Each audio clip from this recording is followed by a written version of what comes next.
tous, donc aujourd'hui nouvelle vidéo d'achat récent, donc pas horreur cette fois-ci vous l'aurez vu parce que je n'ai que 2 films d'horreur à vous montrer dans cette vidéo parmi les 6 ou 7 Blu-ray que j'ai à vous montrer, donc ouais, j'ai quand même pas mal de Blu-ray, je suis assez content en ce moment. Donc du coup, sans plus tarder, donc que j'ai acheté à Cultura, donc le seul DVD enfin DVD Blu-ray que j'ai acheté à Cultura, donc c'est le remake des Cryptes de la Nuit, donc Freddy Krueger, donc Freddy les Cryptes de la Nuit, donc pas avec le même acteur évidemment parce que c'est un remake, donc du coup là c'est joué par, donc Freddy incarné par Jackie Earle Haley, donc voilà, donc un acteur que je ne connaissais pas du tout avant, d'ailleurs je connais aucun de ses films, enfin aucun autre film qu'il a fait, je sais pas, enfin voilà, on a un peu perdu de vue, je sais pas où il est. Donc du coup, anticulaire, vraiment très content, hein, avec l'anticulaire vraiment très classe, en 3D évidemment. Donc évidemment le format DVD c'est un peu dommage, mais bon c'est pas trop grave. Alors, donc désolé pour certains reflets. Voilà. Donc voilà, donc un remake vraiment très sympathique. Voilà. Donc le changement d'acteur me perturbe un peu, le changement de gars aussi c'est un peu dommage, mais bon. Voilà, ça reste un Freddy, ça reste un très bon film, un très bon Freddy. Donc Freddy, les Cryptes de la Nuit, le remake. De 2010 il me semble. Nous continuons avec donc le deuxième et dernier film d'horreur de cette vidéo. Donc en Blu-ray, I Spit a New Grave. C'est bon, rien. Bref, donc celui-là je l'ai eu à 8€ à la Fnac, donc une offre qui était sur le point d'être virée, enfin d'être achevée. Donc du coup j'en ai bien profité. Donc un Blu-ray à 8€ c'est vraiment pas tous les jours. Donc pour raconter un peu l'histoire en bref pour ceux qui ne connaissent pas, I Spit a New Grave qui veut dire je crache ta tombe. Très poétique. C'est une écrivain en fait assez sexy, assez jolie, qui va donc trouver de l'inspiration en forêt pour son prochain roman, donc dans un chalet voilà, pas milieu de la forêt, hein, c'est logique, c'est un film d'horreur, hein, après tout, avec une bonasse en plus, voilà, hein, c'est pareil logique. Mais par contre le couteau il est pas dans le film, je crois pas. Et donc du coup elle va se faire torturer, violer par des personnes qui l'ont vue sur la route, et donc du coup après le viol etc, elle va chercher à se venger de façon très sadique. Donc là il est marqué que c'est encore plus sadique que Saw. J'irai pas jusqu'à là, bon après ça dépend de quel saut il parle, hein. Si c'est le saut 1 je suis d'accord, si c'est le saut 3 ou les autres je ne suis pas trop d'accord. Mais bon, sachez quand même que ce film contient des scènes gore mais très trash, hein. Donc, enfin trash. C'est les pièges en fait qui sont vraiment trash, qui sont vraiment horribles. Franchement les pièges, même moi ça m'a dégoûté, c'est un truc de fou. Enfin, donc je vous montre un peu. Donc vu que c'est la version Blu-ray, il y a le film de 1978, donc le film original dedans. Non, donc c'est vraiment très sympathique de leur part de mettre celle de la version originale dans le Blu-ray, voilà. Donc très content, donc je vous le conseille très fortement, surtout aux fans de films d'horreur évidemment. Nous nous attaquons aux achats récents du jour, donc pas horreur mais haute catégorie horreur, mais cette fois-ci ce ne sera que des blockbusters, que du Marvel, donc The Avengers, donc de Marvel, donc dédicace à mon pote Olivier Heimfer qui adore les Marvel. Donc voilà, Avengers, donc en fait, je vous explique le petit truc, c'est que j'ai voulu aller voir avec mon frère l'Ère d'Ultron qui est sorti très récemment à l'heure où je fais cette vidéo. Du coup, j'ai dit à mon frère que vu que à quelques jours d'aller voir au cinéma, je me suis dit allez, j'ai pas le temps de regarder tous les autres comme Iron Man, Captain America ou Thor. Je me suis dit allez, je regarde au moins celui-là. Mais j'ai pas trop compris le truc. Donc du coup, je vais me le remater après avoir vu un peu tous les super-héros quoi d'Avengers. Et donc du coup voilà, j'ai pas tout compris, mais sachez quand même que dans ce film, enfin ça m'a pas déçu, mais il y a beaucoup plus de discussions, donc de relations entre les Avengers que d'action. Mais sachez qu'il y a quand même 20 minutes, voilà, sur les je sais pas combien de temps, d'action, donc voilà, c'est pas énorme, surtout que l'apparition de Thor s'est fait très tardive, et de Hulk encore plus tardive, donc voilà, donc, je crois que l'apparition de Thor s'est fait... Bon je crois que le film dure... 2h, ouais, 2h22.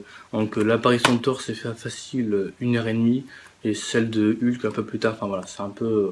je trouve ça un peu bête, mais bon. C'est un très bon blockbuster que je vous conseille très largement. Et donc, on va continuer avec les Marvel. Donc j'ai pas trouvé le 1, mais je me suis trouvé le 2 à la Fnac. Donc Iron Man 2. Donc ce personnage, Tony Stark, Iron Man, je kiffe ce personnage. C'est un truc de fou. Tant au niveau de sa personnalité, mais aussi au niveau de son costume que je trouve vraiment épique. Voilà. J'adore Iron Man, le personnage lui-même, hein. Pas forcément les films, d'ailleurs ce film-là, il est un peu moins bon que le premier. Voilà. Il reste très bon, voilà. Donc il y a beaucoup plus de scènes d'action à la fin, bon, après c'est un peu plus scénaristique. Voilà. Donc le 1 je l'ai vraiment adoré, donc le 2 là il est pas trop mal. Du coup je me suis trouvé le 3, mais le 3 je l'ai pas encore vu. Donc Iron Man 3. Qui a l'air d'être vraiment très bon d'ailleurs, vu les critiques que j'ai entendues, donc les petits échos par-ci par-là autour de moi. À ce qui paraît, il est assez bon quand même, il est très bon, je crois que c'est mieux la trilogie à ce qui paraît. Après, Je ne sais pas, je l'ai pas encore vu, vous me direz votre avis dans les commentaires si vous le voulez. J'en prendrai bonne note. Voilà. Donc c'était pas très original, hein. Vous aurez vu, dans tous les Marvel que je vais vous présenter là, les CD sont tout bleus avec le titre. Voilà. Donc Iron Man 3. On continue avec, donc j'ai pas voulu le 1, je vous expliquerai pourquoi. Donc j'ai pris Captain America de Le Soldat d'Hiver, donc après Avenger évidemment. Donc j'ai pas pris First Avenger parce que tout simplement parce que dans le premier Captain America, ça parle, enfin, l'histoire se déroule à la Deuxième Guerre mondiale. Mais j'aime pas trop la Deuxième Guerre mondiale, voilà. C'est une tape évidemment très importante de l'histoire, mais j'aime pas trop. Donc du coup je me suis pas trop accroché au premier. Voilà, donc maintenant que j'ai su un peu comment a été formé le personnage, voilà. Donc je sais maintenant qui est Captain America.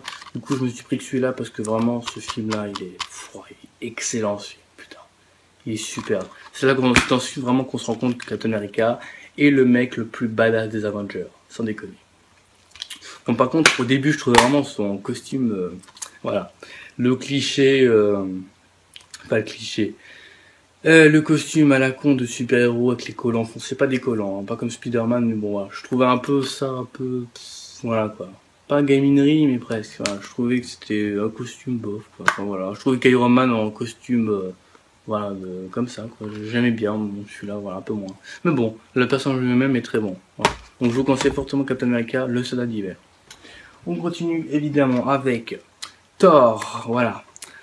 Donc Thor qui est vraiment très bon. J'ai adoré ce film. Voilà. Donc la légende de Thor, le dieu de la foudre, de son frère Loki et de son père Odin, à Asgard, enfin sur Asgard parce que c'est une planète. Donc voilà, donc j'ai vraiment adoré ce film. Voilà. Donc sachez quand même que voilà, c'est l'histoire en version cinéma, mais sachez quoi. Il y a plusieurs versions dans les comics ainsi que dans la légende grecque, je crois, Thor. Donc voilà, du coup, c'est une version cinématographique. Hein. Croyez pas que c'est le personnage de la mythologie qui soit vraiment comme ça. On continue avec évidemment le deuxième que je trouvais un peu moins bon que le premier, mais ça passe quand même. Donc Thor, le monde des ténèbres. Donc toujours avec la bonne des deux sens en tant qu'actrice et physiquement Natalie Portman, qui a joué évidemment dans Star Wars ainsi que plein d'autres films. Black Swan évidemment, son rôle le plus connu je pense. Voilà. Donc Thor, le monde des ténèbres.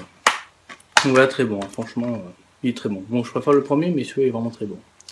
Donc je vous récapitule un peu tout ça, donc on a Thor, le monde des ténèbres. Donc vous aurez vu une vidéo entièrement Marvel, hein, presque. Hein. Voilà, c'est limite si j'avais marqué spécial Marvel dans mon titre. Donc Thor, le premier, très bon, j'ai vraiment adoré. Captain America, le soldat d'hiver, voilà, parce que voilà, je préfère celui-là que le premier. Dites-vous bien que c'est personnel ce que je viens de vous dire. Nous avons également Iron Man 3, donc voilà, je me ferai mon propre avis à ce sujet. Nous avons Iron Man 2, que j'ai trouvé très bon ensemble, mais un peu moins bon que le premier. Voilà, le premier que j'essaierai de trouver vite fait, bien fait, dans n'importe quel endroit, en cache même, je sais pas, je verrai bien. Ainsi que The Avengers, voilà, donc très bon film, même si j'ai trouvé que le 2 était beaucoup mieux, voilà. Donc voilà. Donc très bon film dans l'ensemble. Et nous avons également I Spit on Your Grave, je crache sur ta tombe. Voilà. C'est bien, parce qu'on pourrait dire que ça c'est le derrière la jaquette, mais ça aussi c'est le derrière. C'est drôle, hein. Bref, donc, et pour finir, Freddy, Ligue de la Nuit, le fameux remake de la version originale. Alors je sais même plus, honte à moi, la version originale de quelle année elle est, je sais plus de Freddy, je sais plus, vous m'excuserez. Voilà, c'était 1980, je crois, un truc dans le genre, je sais plus, vous m'excuserez, vous me direz en commentaire.